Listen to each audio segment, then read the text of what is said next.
उत्तर प्रदेश की योगी सरकार ने मेरे खिलाफ देशद्रोह का मुकदमा किया है।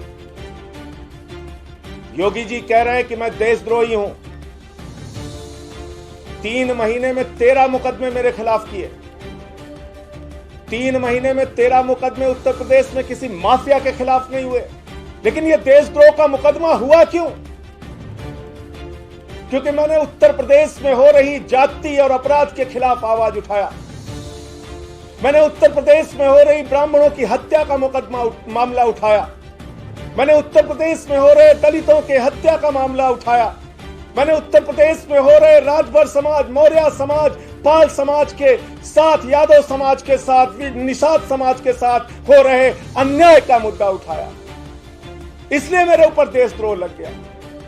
अगर उत्तर प्रदेश में 8 पुलिस के जवान शहीद हो जा रहे हैं, अगर उत्तर प्रदेश में 3 बार के पूर्व विधायक की हत्या हो रही है, अगर पत्रकार विक्रम जोशी की हत्या हो रही है, प्रभात मिश्रा का इनकाउंटर करके फर्जी 12वीं में पढ़ने वाला लड़का, उसकी हत्या कर दी गई, खुशी दुबे आज भी जेल में सड़ रही है, 2 दिन की विवाहिता, तो अगर उत्तर प्रदेश में ये तमाम घटनाएं हो रही हैं तो उस पर बोलना कोई अपराध नहीं है और कोई देशद्रोह नहीं है।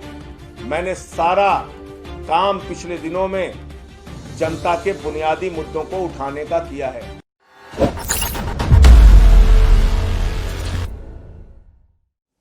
सत्ता के उत्पीड़न, सत्ता के दंभ,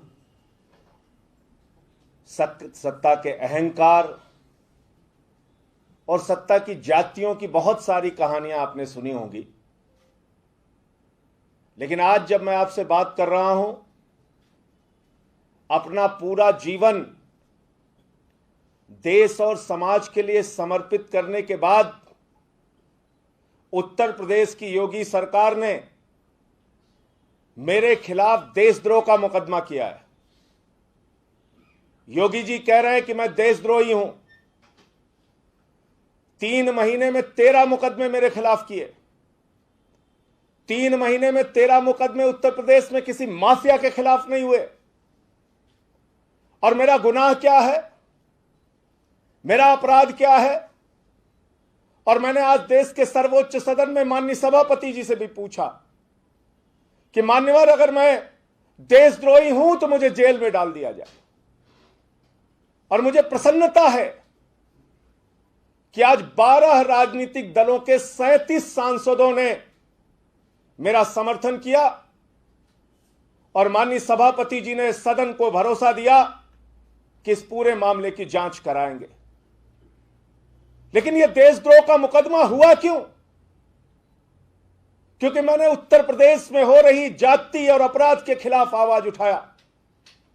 मैंने उत्तर प्रदेश में हो रही ब्राह्मणों की हत्या का मामला उठाया। मैंने उत्तर प्रदेश में हो रहे दलितों के हत्या का मामला उठाया।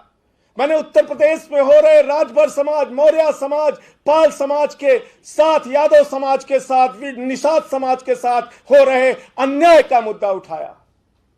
इसलिए मेरे ऊपर देशद्रोह लग गया।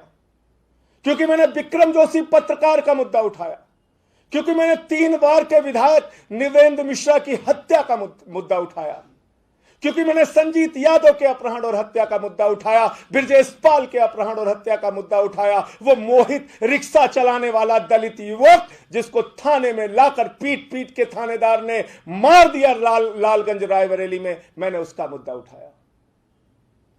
और इसलिए मेरे खिलाफ देशद्रोह कर दिया गया, क्योंकि जब पूरा देश कोरोना से जूझ रहा है, इस महामारी से लड़ रहा है, पूरे देश में लोगों की जान जा रही है, उत्तर प्रदेश के 2 मंत्री अपनी जान गंवा चुके हैं, कई विधायक पॉजिटिव हो गए हैं, जनता के रोज 5-6 हजार नए केसेस आ रहे हैं, उस समय हमने कहा उत्तर प्रदेश में ऑक्सीमीटर के नाम पे घोटाला हो रहा है, थर्मोमीटर के नाम पर घोटाला हो रहा है।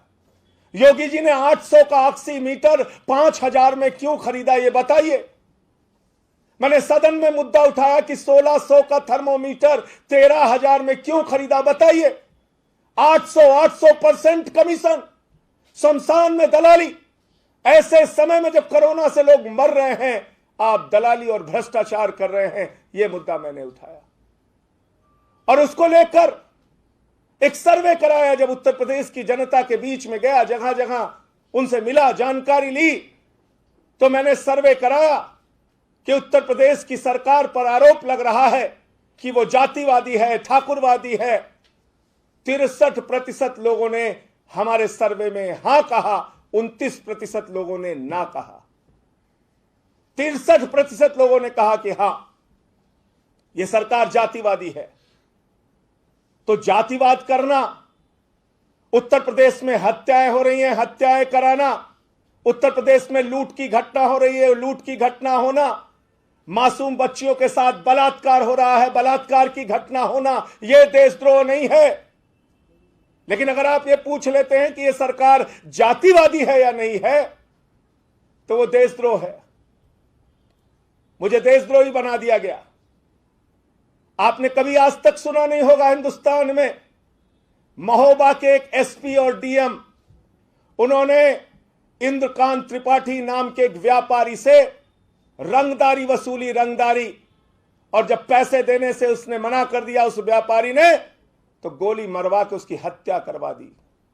योगी जी, हत्या करवाना देशद्रोह है, और आप कह रहे हैं कि मैं देशद्रोही हूं इसलिए कि आपके चेहरे को बेनकाब किया, इसलिए कि आपके चेहरे से जो ये घोटाले आप कर रहे थे, इस पर्दे को हमने खींच के, नोच के आपके चेहरे को सबके सामने किया, और हमने कहा कि पीपीई किट में घोटाला मत करो, ऑक्सीमीटर, थर्मोमीटर में घोटाला मत करो, और तो और एक एनालाइजर जो 1,45,000 का जेम पोर्टल पे, सरकारी पोर्टल पे मिलता है, वो योगी जी ने 3,30,000 रुपए में चीन की कंपनी से खरीदा। चीन की कंपनी से, जिसका बहिष्कार करने की बात भाजपा कहती है, जिस चीन ने हमारे 20 जवानों को शहीद कर दिया, उस चीन से 3,30,000। तो मैं योगी जी से कहना चाहता हूं, मैं जा रहा हूं 20 तारीख को इस देशद्रोह की नोटिस में। पहले आईटी एक्ट में मुकदमा लिखा गया, पहले अज्ञात में मुकदमा लिखा गया, लेकिन जब मैंने कोरोना घोटाले को उठा दिया संसद में, तो कल ही शाम को मेरे पास नोटिस आ गई और उसमें देशद्रोह की धारा बढ़ा दी गई। आईटी एक्ट की धारा में देशद्रोह की धारा, और कोई शायद धारा छूटी नहीं जो धारा न लगा दी गई हो।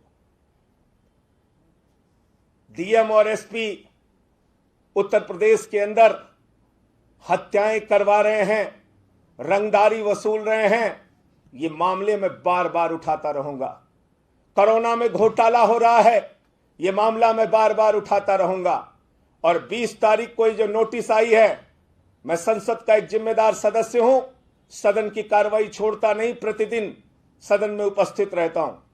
9 बजे सिग्नेचर करके पार्लियामेंट में माननीय सभापति जी को बताकर मैं यहां से निकल जाऊंगा, और 20 तारीख को ही लखनऊ के अंदर थाने में जाकर अपनी गिरफ्तारी दूंगा। मुझे मालूम है कि मुझे 20 तारीख को गिरफ्तार करके जेल भेजा जाएगा। मैं उत्तर प्रदेश के लोगों से कहना चाहता हूं, मैं ब्राह्मण भाइयों से कहना चाहता हूं, मैं दलित भाइयों से कहना चाहता हूं, मैं मौर्य समाज के लोगों से कहना चाहता हूं, यादव समाज के लोगों से कहना चाहता हूं, पाल समाज और निषाद समाज के लोगों से कहना चाहता हूं, एक नहीं 1,000 मुकदमे मेरे ऊपर कर दो, जितना चाहे जेल में रखो, लाठियां चलवाओ, मुकदमे लिखवाओ, लेकिन आप ये कभी मत सोचना योगी जी कि मैं अपनी आवाज बंद कर दूंगा। कभी मत सोचना कि मैं जुल्म के खिलाफ बोलना बंद कर दूंगा। कभी मत सोचना कि मैं इन हत्याओं के खिलाफ अपनी आवाज नहीं उठाऊंगा। मैं बार बार अपनी आवाज उठाऊंगा। 20 तारीख को जाऊंगा, अपनी गिरफ्तारी दूंगा। आप उत्तर प्रदेश के लोगों के लिए, उनकी आवाज उठाने के लिए अगर मुझे गिरफ्तार करना चाहते हैं तो मुझे जेल भेजिए। आज जिन दलों ने मुझे समर्थन दिया, उनमें कांग्रेस पार्टी के सांसदों ने, समाजवादी पार्टी के सांसदों ने, टीएमसी के सांसदों ने, शिवसेना के सांसदों ने, आरजेडी के सांसदों ने, टीआरएस के सांसदों ने, टीडीपी के सांसदों ने, डीएमके के सांसदों ने, अकाली के सांसदों ने, सभी दलों के लगभग एनसीपी के सांसदों ने, लगभग 12 दलों के सीपीएम के सांसदों ने, सीपीआई के सांसदों ने लगभग 12 दलों के सांसदों ने आज समर्थन दिया और 37 सांसदों ने हस्ताक्षर करके चेयरमैन साहब को, सभापति महोदय को चिट्ठी लिख के इस पूरे प्रकरण की जांच कराने की मांग की है और इसमें दूध का दूध, पानी का पानी होना चाहिए। अगर मैं देशद्रोही हूं तो आप मुझे जेल में भेजिए और अगर देशद्रोही नहीं हूं तो ये फर्जी मुकदमा लिखने वालों के खिलाफ कार्रवाई होनी चाहिए। देखिए, अभी हमारे पूरे प्रयास को जनता के बुनियादी मुद्दे को उठाने की दृष्टि से देखिए। अगर उत्तर प्रदेश में 8 पुलिस के जवान शहीद हो जा रहे हैं, अगर उत्तर प्रदेश में 3 बार के पूर्व विधायक की हत्या हो रही है, अगर पत्रकार विक्रम जोशी की हत्या हो रही है, प्रभात मिश्रा का इनकाउंटर करके फर्जी 12वीं में पढ़ने वाला लड़का, उसकी हत्या कर दी गई, खुशी दुबे आज भी जेल में सड़ रही है, 2 दिन की विवाहिता। तो अगर उत्तर प्रदेश में तमाम घटनाएं हो रही हैं तो उस पर बोलना कोई अपराध नहीं है और कोई देशद्रोह नहीं है। मैंने सारा काम पिछले दिनों में जनता के बुनियादी मुद्दों को उठाने का किया है।